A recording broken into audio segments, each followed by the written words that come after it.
All right, there we go. Well, welcome everyone. Wish I would have brought my Bills hat today. It is quite bright.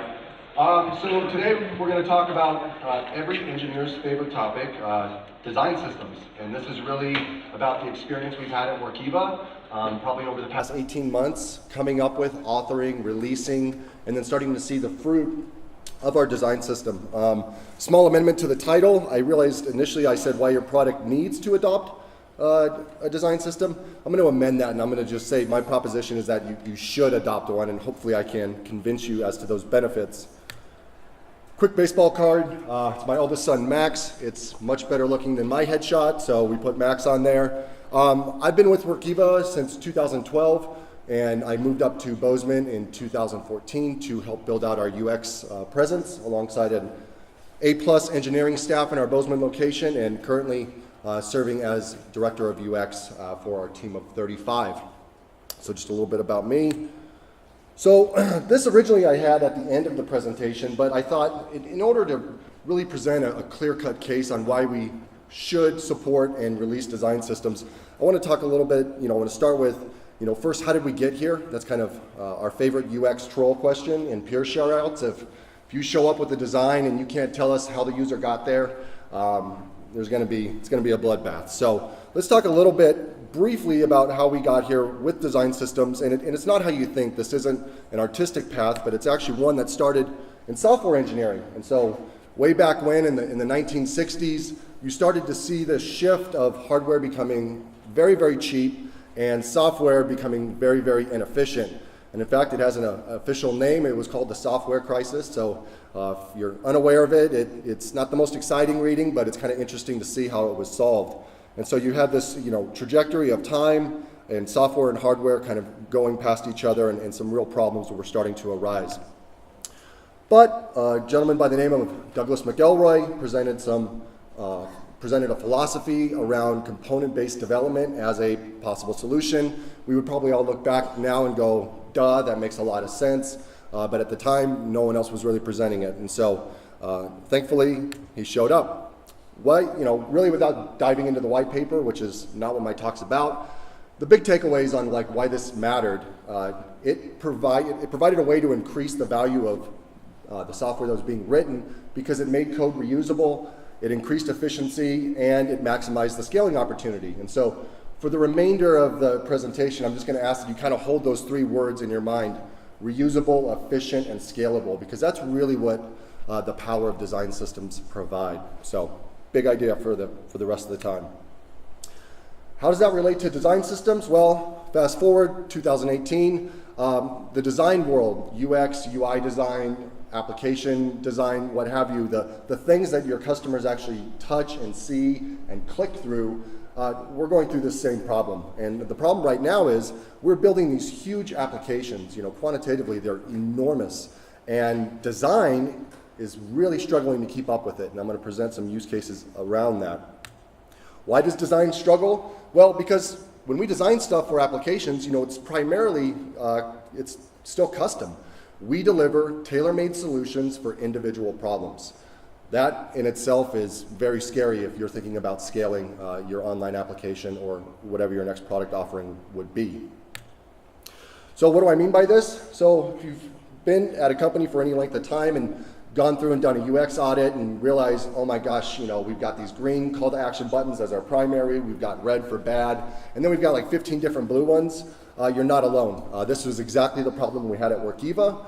Circa 2016, 2017, we had stuff all over the place. The way we used our voice and tone philosophy for how we would want people to go through an application, sometimes it said okay, sometimes it said done. It was just a total mess. And to kind of make fun of United Airlines, when I was doing research for this, at one time they had over 13 different call to action styles just on their homepage. So if you think about trying to get a customer in to buy plane tickets, it's probably not a good bet. Thankfully, I did look at it on Friday, and it looks like they fixed a lot of the problem. So what can we do about this? We want to keep releasing product offerings at a faster and faster speed. UX is really no longer negotiable in my mind. Customers expect it. They're going to abandon using your product if you make it difficult, if they end up being lost in where they're going to, or it's just generally confusing. So I really see three things that we could do. We could hire more people, right? We'll just throw more money at it. Hopefully that'll work. We can make the designers work faster. They're already kind of prima donnas, so why don't we just make them work harder for less PTO?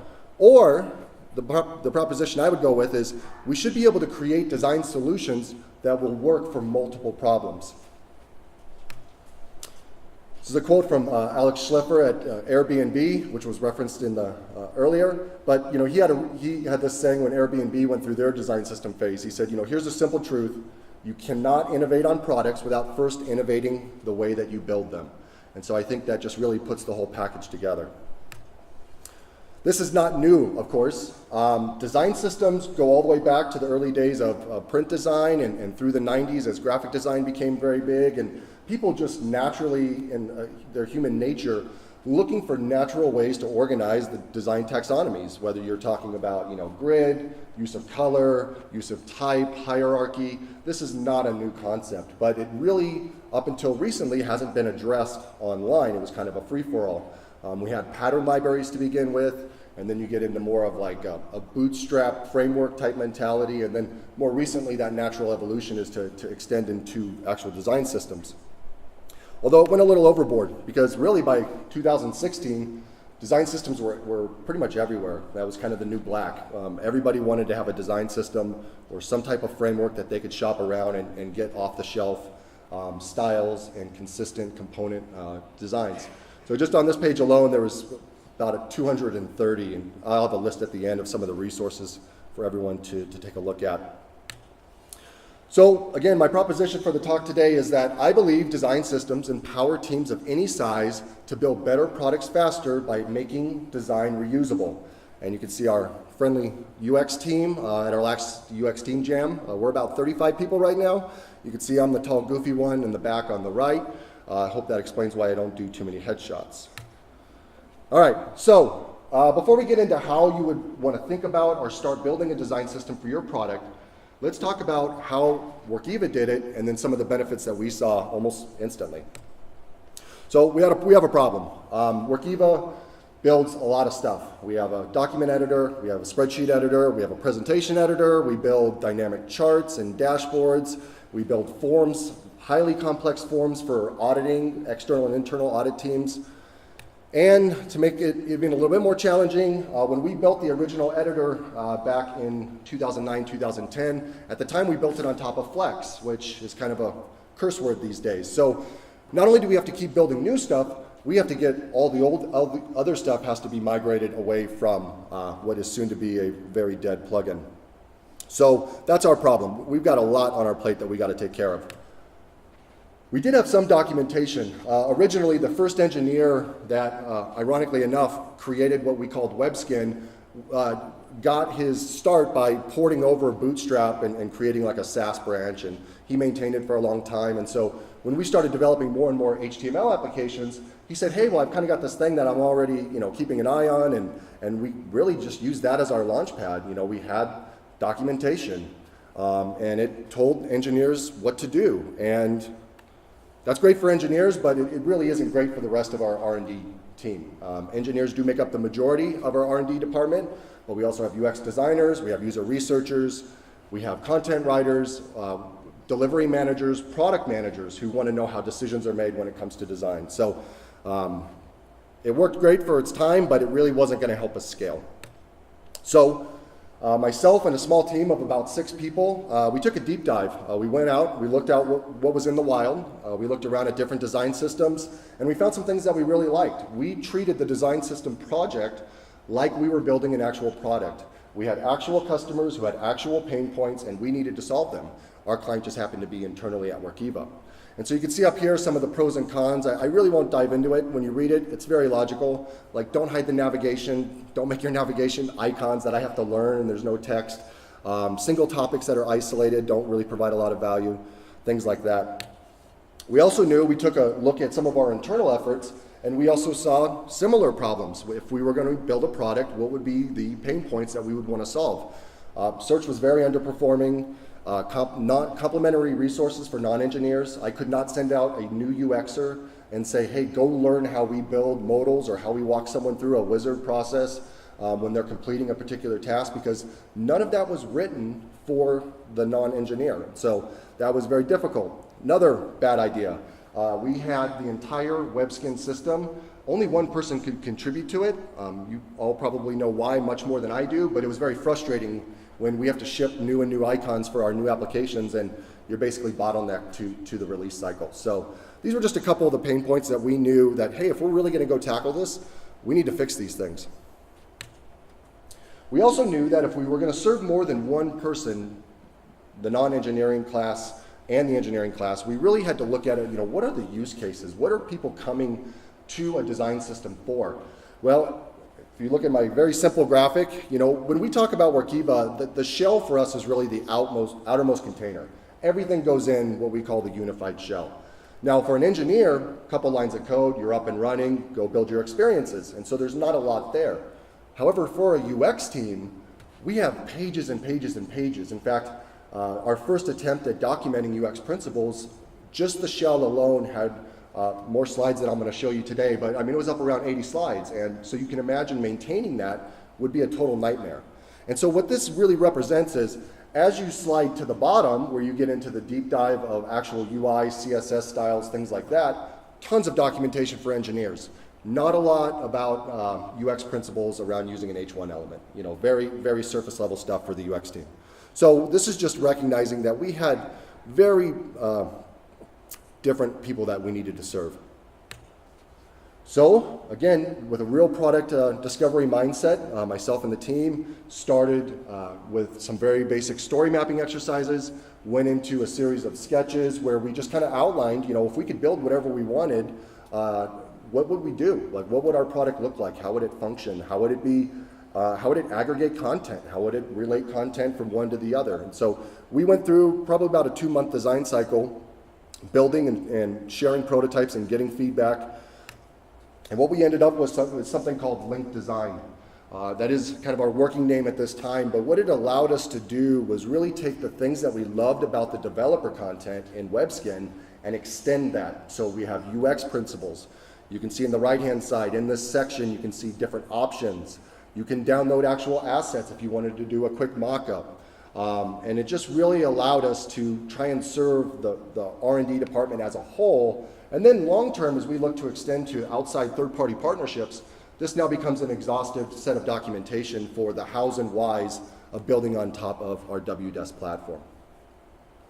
So everything's going really good. We've got this product release. People can start using it. And so my use case is, our most recent effort has been around releasing and retooling our presentations application. For this intent, think of it like an online PowerPoint, except with the power of Wdesk. When we decided to do this, all of our specs and components were ready to go. There was no engineering team waiting on UX or visual design to deliver a set of specs. We had everything. It was all documented, the hows and whys of going about building on top of our shell, which is, again, this outermost container. On day one, the presentations team not only had a unified app shell, they had a document canvas, they had a ribbon toolbar, and they had a series of panels. Things that would normally really hold the team back from releasing quickly, we were able just to push out to them, and they were able to pull into their environment and basically have a working rough draft in very few sprints, which would normally, we would have several teams working on this. But I think the one example that really highlights the power of having a design system and the power of having your specs and your components and everything ready to go is one day we asked one of the engineers in our Bozeman office, hey, what do you think about putting comments into the presentations app? And he said, great, I'll take a look at it. And it was easy because we already had all the specs ready to go. There were no blockers. The UI was designed and improved, so we didn't have any stakeholder oversight wanting to go back through a number of design reviews. Everything was already inherited. The way that the CSS styles have been authored and the way the environment is set up, everything was ready to go based on that approved design, and comments was built into a microservice already. So they really just had to take this block. Of course, I'm simplifying it, so don't crucify me too much.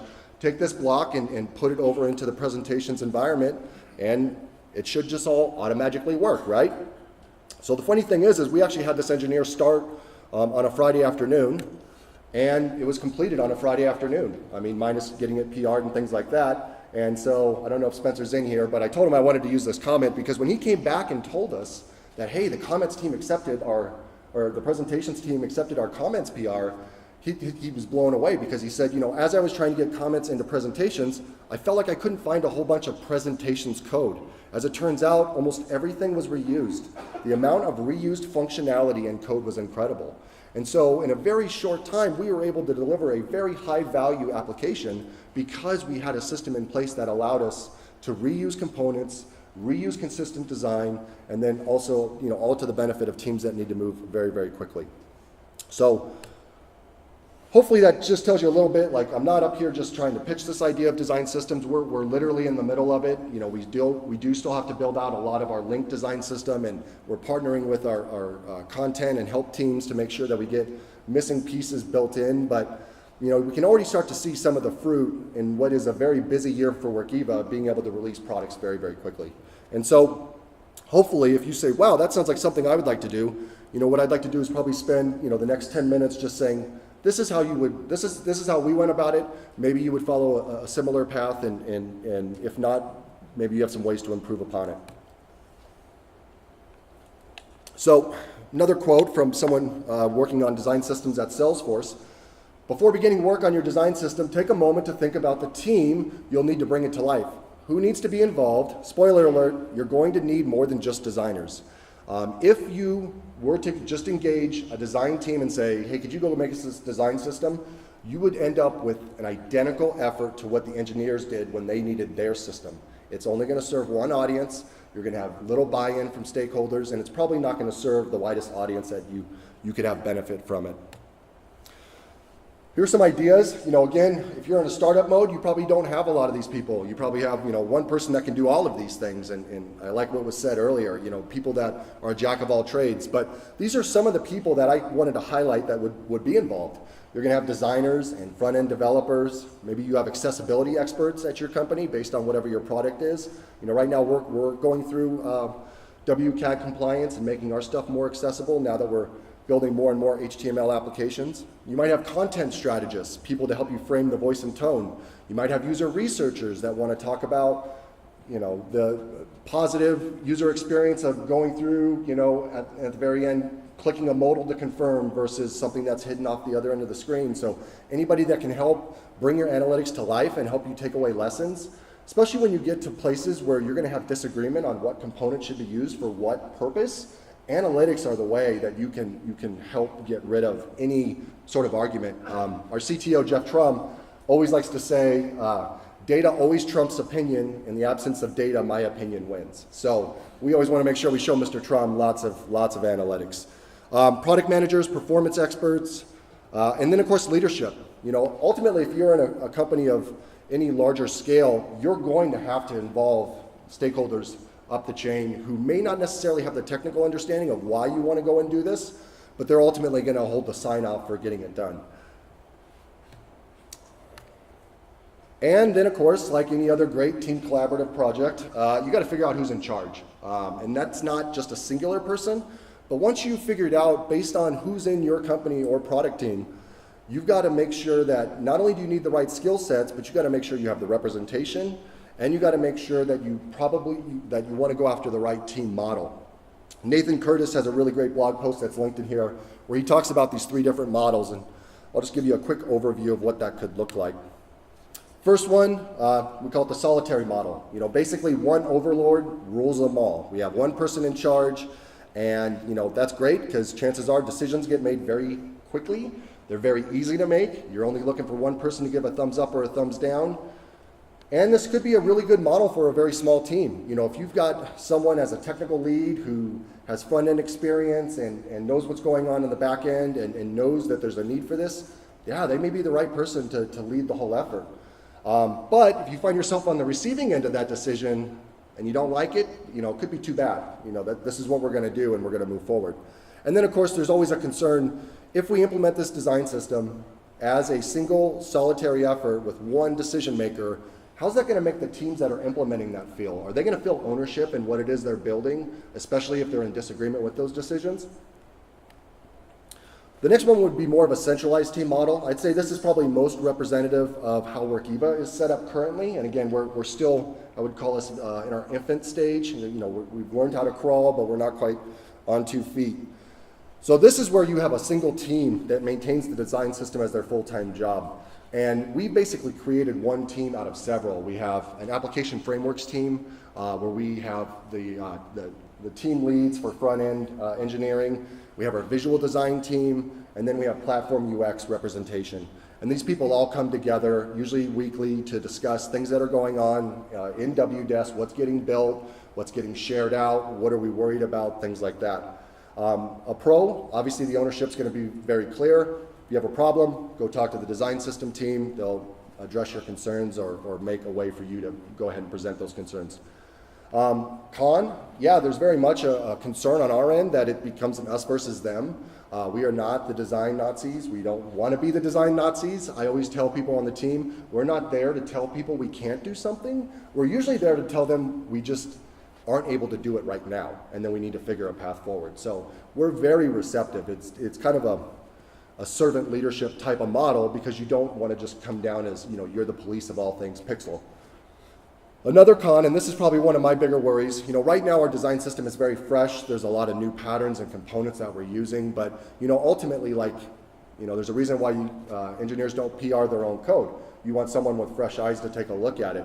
In the same way, we have a series of stopgaps set up throughout the year where we want to step back and have a fresh set of eyes, whether it's an outside agency or a different team or somebody who can come in and say, yeah, this is pretty good, but you guys are completely oblivious to overall patterns and you're getting way too comfortable in just doing the status quo. And then lastly, more of a federated model. I mean, I could see this for very, very large companies where kind of everybody wants to have their representative from all the different departments. Really the big takeaway here is I laughed when I read this one because we're a pretty big company, but not in terms of like a Microsoft scale. And I know what it's like trying to get a meeting set up for 5 people across different teams in my department. So I can only imagine a very large organization and how they might go about doing this. Obviously, difficult for smaller teams. Again, if you don't have a number of resources slated in your particular product team for that time, you may just have lack of representation. So hopefully that kind of gives you a little bit of an idea about how you might go ahead and set up your actual working team. Let's say everything works great. You've chosen one of these particular models, and now you say, hey, we're all bought in. The people that needed to sign off on this have, and let's get going. So where do we start? Well, if you're a brand new product, you probably will be able to skip this step because maybe you don't even have your product out yet. But if you already have a release, you're going to need to take some time and go through and do an actual visual audit, taking inventory of all the different front-end code used, the hierarchy and structure of your style sheets, what are the different design elements, do you have 13 call to action buttons on your homepage? All of these things you're going to want to just catalog and do a massive brain dump somewhere centrally that you can just go back and look at and say, this is the state of the union today. It's also really good when you get done with a successful implementation, you can go back and say, wow, look where we were, and then now look where we are now. Next, not rocket science, you need to create a visual design language. You need to figure out the things that are aesthetically pleasing about what you're doing today. You need to figure out where you want to go for the future, and you need to start rallying around the philosophies that are going to help shape the language of your product. And so this is some of our visual design language, ideas that keep designers from showing up with wildly different ideas. We can point back and say, no, we all agree that these are the principles on which we design UI for our customers. Another aspect of the visual design language, there's 4. The first one is color. Most of the time, if you have a brand already, you probably got your first 2 colors. You can use things like color.adobe.com to find complementary color palettes if you want to extend what you're using. But you need to get an idea not only of the different primary hues, but also the different tints and things that you're going to allow. And then start thinking about why you would allow certain people to use them. I can say as an example for us, red is like very high risk. If you put something in red in Wdesk, it better be going bad because customers freak out. They freak out at orange too, but red is kind of is a game stopper for us. So I just point that out to say, you know, you need to start thinking about the rules around how you might go about representing color. Next, typography. I know right now we can put all kinds of fonts online, and we can use web fonts and all those types of things. You know, the reality is the more complex your user experience is, and again, we deal with financial reporting and accounting, so we have a very dense interface that does a lot. We limit to just 2 fonts.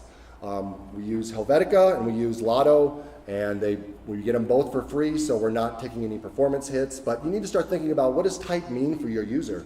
If you're in a consumer app, you know, chances are maybe you could use, you know, some scripts or block fonts, slab serifs, things like that. It's not necessarily as important, but you do want to keep an eye on, you know, what is that hierarchy and how, you know, why would I use a bold serif font in place of Arial when I want to, you know, communicate an error to somebody? So you just want to, you know, think about not overloading the users and confusing them. Imagery. We are not a consumer application, so we don't have a lot of product shots unless it's like one of those like stock MacBook Pros with our application on it. There's not like happy people doing accounting, so we kind of got to bypass all this. But one place where imagery is important to us is our icons. We have a ton of icons, and we did not use an off-the-shelf application. Our principal visual designer, Rachel McClung, basically designed our entire icon library from scratch, and she's done a fantastic job, and she's been able to scale it as our needs have grown. So you need to be thinking about what are the guiding principles, what are the design elements that we want to make sure we keep forefront when designing and kind of coming up with our icon visual language. Illustrations are also another one, you know, whether it's like the 404 page on GitHub or any type of, you know, funny illustration that I think companies often use to humanize the user experience. You know, what are the principles behind that? How do we not just end up, you know, going off in 2 separate directions when we use those types of elements? Another big one, sizing and spacing. So at Workiva, we use an 8-pixel scale, so pretty much everything has to divide by 8, and that helps us get some real clarity and consistency around our panel design, ribbon toolbar icons, why things open to a certain width. Everything we design is absolutely driven by this grid. And so I also know a 4-pixel based grid obviously just, you know, provides a lot more granular option, but because we're so information dense, 8 pixels is about as low as we go. But again, it's something you need to think about, because if you can all agree to these types of standards now, it removes almost 99% of the arguing down the road, because you can point back and say, wait a second, we all agreed these were the rules we were going to play by, and this is why we're doing it. And it kind of almost acts as a way to self-police your application design and get really consistent results. Then from there, you want to go ahead and actually, you know, once you agree to all these elements, the next step, you need to go back and fix. You need to fix the things you don't like. You need to create the new things that you do like. And so that's actually going and creating this pattern library. Collect all the parts and pieces and merge what, you know, the 2 things that need to fight it out, and remove the things that you don't like. This was an important one. This was probably the biggest gap that we had in WebSkin version 1 is there were not UX principles. And so what that looked like for us, and especially in a team of 35, is myself or any of the other UX leaders would have a designer come up and say, I want to do this. And you would say, well, no, we don't do that. We don't, my favorite one to poke fun at is, we don't do double modals. If you have one modal up, you should not show them another modal. Like, we might want to think about what this option is. And they would say, great, where's that documented? Like, how would I know that? I've only been here 2 months, 3 months, whatever. I'm an intern for the summer. I had no idea. You multiply that several times a day over the course of weeks and months, and you've got major blockers. And one of my rules is I do not want UX to block engineering. We want to keep the engineers moving as fast as possible. And so documenting what each component is and when to use it may seem like a simple thing for you, especially if you're the one who's championing a particular UX principle, but for the person that has no idea, they're not even consuming it. It's not their fault. They're not even considering why they would not do something like that. So this is another big aspect to bringing value to a design system. And then, of course, for engineering friends in the room, once we build it, then we got to release it. And this can seem like a pretty daunting task. You know, I would just encourage you to think about it like your 1.0 should be your MVP. You know, you probably want to have your basic visual principles agreed to, And you probably want to have your top 12 to 16 components, your dialogues, any panels, toolbars, things like that. The essential foundational building blocks of your application are probably going to need to go out in that first release. And so you can see up here, this example shows a 5-month window to get this first release, which might seem like a long time, but anybody who's ever gone through the trouble to actually document all this stuff, I'm sure would say, wow, I wish we actually had a year.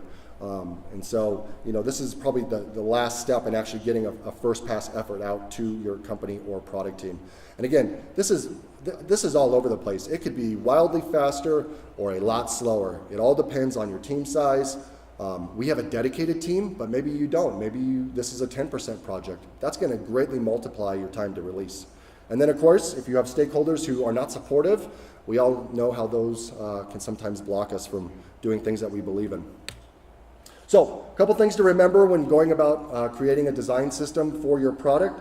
Obviously you want to make sure it's consistent. Components are built and managed, all following a very predictable pattern. You want to make sure it's self-contained, and this is not bundled in a repo with other sensitive code or things that could cause breaking changes down the road. We keep ours completely isolated. It's got its own repo, it's got its own deploy structure. It should never take anything down on its own. It should make sure it's reusable. Again, you want to build components so they can be reused in many contexts. It's accessible. More and more accessibility is becoming a bigger issue. It's not just for consumer-facing products. Even though we have certain stipulations that we need to follow, for instance, if we want to get into more federal contracts, a lot of government agencies require a certain level of compliance. And so this is becoming a hot-button issue, especially as we start to get into things like voice design and other types of newer technologies. It's not just about the contrast of your buttons or whether or not your stuff is tagged for a screen reader. It has to do with overall experience. And you want to make sure it's constructed with quality. You definitely don't want to just throw this thing together. If you write a bad piece of component code and someone on another team reuses that and then multiplies it, now you're just creating more and more tech debt. So a little bit of time up front to create quality pieces down the road is going to help you scale gracefully. All right. So I had to throw in a little Trump fake news on this one. So a couple myths. This is kind of some stuff that we've experienced in going through opponents to wanting to support a design system. Ultimately, for teams that are not serving a platform function, we would call those solution teams. So the actual presentations team itself, not the platform UX team. Sometimes it can feel a little limiting or restrained, especially if they're just used to working in a siloed environment. This is my tribe, we're good. This is your tribe, you're bad over here. But I actually think that most of the arguments, when you actually sit down and talk with people, really speak to the greatest strengths of having a design system. This is funny. So this is what happens when you type "to limiting" into Google image search. I had to use it. I don't know what it's for, but so designers embedded in discrete areas. Again, those siloed product solution specific teams. Of an app, they see qualities that may be different from other areas. They may need a particular widget or experience in order to highlight and walk a user through a process. Because of this, their first pushback might be a universal system is too limiting and it's not going to serve the needs of my very specific use case. That's fake news. So designers often end up creating custom solutions to improve discrete areas of the app, adding to design and tech debt. One of our design philosophies for Wdesk is a user should never be able to tell that a specific product team built a part of Wdesk. Wdesk, even though it's supported by a very high number of teams, should look and feel universal. I should not have to wonder what happens when I click save in presentations or I click save in another part of the application and get two different results. That is something a design system supports. Loss of creativity. If designers are restricted to using a design system, then designers will no longer be free to explore style. Front-end backlogs are often full of design style updates. Evolving the visual style of an app is typically no small task. It potentially removes resources from new feature work and negatively impact usability. I disagree. We have a lot of people that develop very specific solutions in Wdesk. We have people that are working on Sarbanes-Oxley solutions. We have people that are working on very large data sets, and they have, everyone has something specific that they need to work on. When we engage a team, we're acting as more of a consultancy. We want to come alongside them, understand their use case, and then, again, our core philosophy isn't, no, you can't do that. It may be you can't do that right now, and let's figure a way to get your stuff into the system, and then let's figure a way to evangelize it to the other teams and see if there's any additional use cases we can support. More times than not, our platform teams are being farmed out to actual solution teams during we go through in quarterly cycles to come alongside and help support their front-end efforts. And so components of a design system are interdependent. So the benefit we get, again, with something like comments that I demoed earlier in the presentation, if we decide for whatever reason to add a particular property or attribute to our comments experience, we're not going to 6 or 7 product teams and saying, hey, could you find a way to get this into your backlog? Oh, and by the way, we'd like these things to all release at once. No. We go in, we affect the change to the comments panel itself, and then we push it out with our next SDK version. And then everybody gets it all at once. And this is one way that we can help maintain that consistency.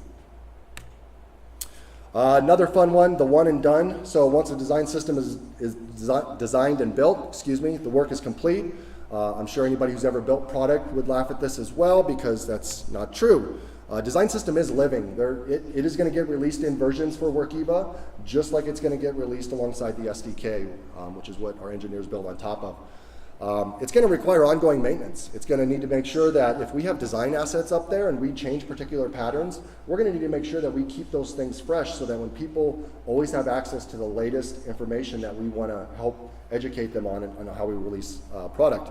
Ultimately, because it's living and it's going to require this ongoing maintenance, it does show the power of scaling, because instead of running around doing one thing X number of times, we're doing one thing one time and then releasing it and empowering our R&D team to adopt it. Okay, getting close to wrapping up. So, not so future of design systems. Really, I said this because, most people say, oh, this is what's coming next, flying cars down the road. I actually think these are things that are happening now that point to benefits down the road. There are 2 things I want to talk about. One is scaling design to an even larger degree. And then I want to talk about why patterns are not components, which I touched on briefly earlier. This is John Gold at Airbnb. This is very indicative of what our team structure was like. So he describes changes coming to design. He says for each change or addition to the system, a cascade of work is created. Documentation has to be updated. Each of our apps' code has to be changed. Swift, Java, JavaScript, enter X number of other languages that you might be supporting, and sketch templates, which are like Illustrator or design templates, have to be redrawn. These efforts have to be coordinated, and each source must always be in sync with others. That doesn't sound like a lot of fun in releasing product, going back and doing a bunch of perceived busy work to make sure things stay up to date. And so Airbnb actually came up with a really cool thing.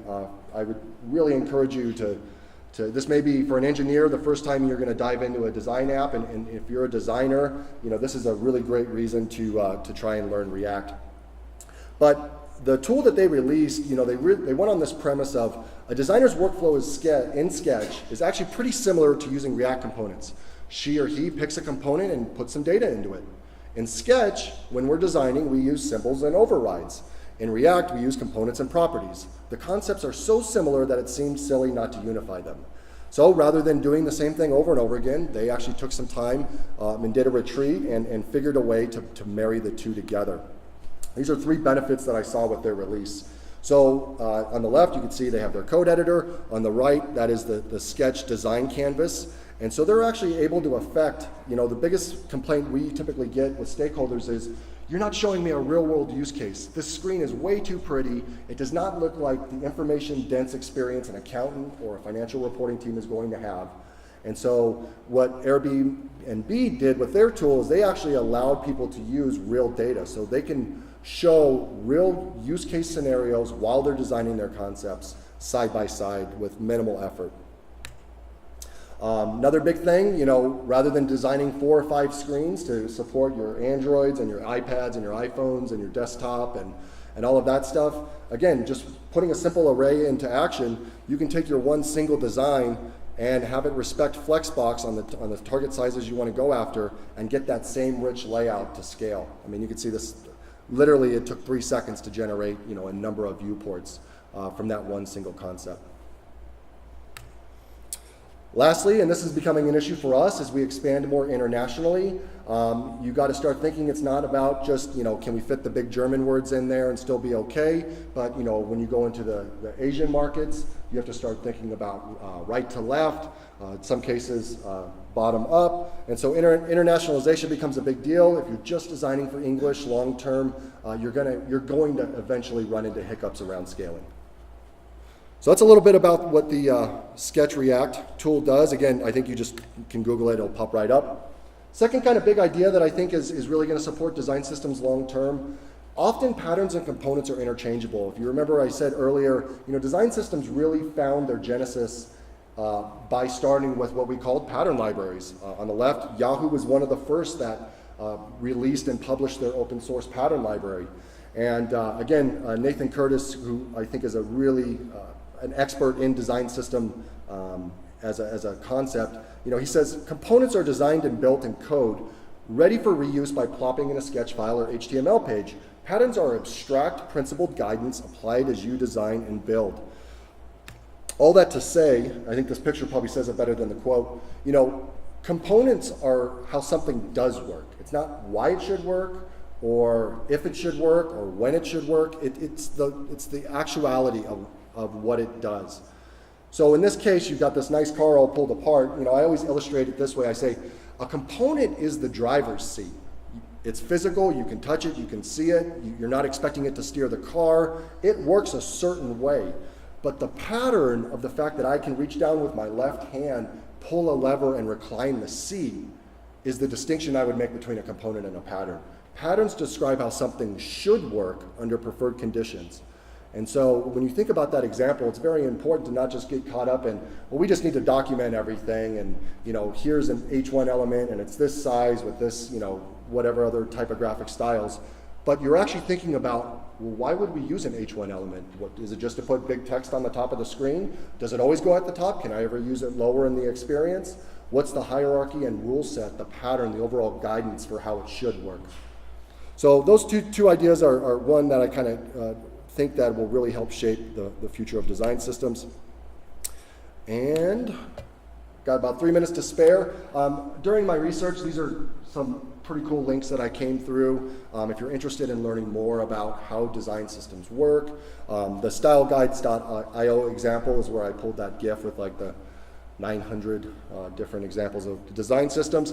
And then if you're interested, I intentionally tried to keep the presentation text heavy. My hope is that if you go back to look at it, you don't have to guess what it is. I intended that it's exhaustive enough that it will lay a blueprint for your own products team.